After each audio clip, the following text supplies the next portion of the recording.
مەسرور بارزانی ڕاوێژکاری ئەنجومەنی ئاسایشی هەرێمی کوردستانی شڕایگەیاند دوای ڕاگەیاندنی ئەنجامی ڕەسمی هەڵبژاردن لە هەرێمی کوردستاندا گفتوگۆی پێکهێنانی کابینەی نوێی حکوومەتی هەرێم دەست پێ دەکات.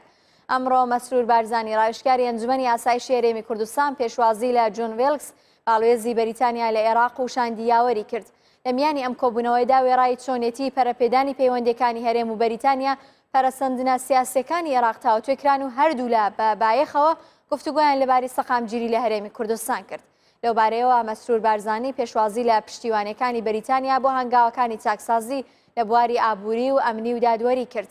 لەبارەی پێکهێنانی کابینەی نوێی حکوومەتی هەرێمی کوردستانیش ڕاوێژکاری ئەنجومەنی ئاسایشی هەرێمی کوردستان ئاماژەی بۆدا کە پێشبینی دەکرێت بە ڕاگەیاندنی ئەنجامی کۆتایی لەلایەن کۆمیسیۆنی باڵای سەربەخۆی هەڵبژاردن و ڕاپرسی کوردستان گفتوگۆی پێکهێنانی کابینەی نوێی حکوومەتی هەرێمی کوردستانیش دەست پێ بکات.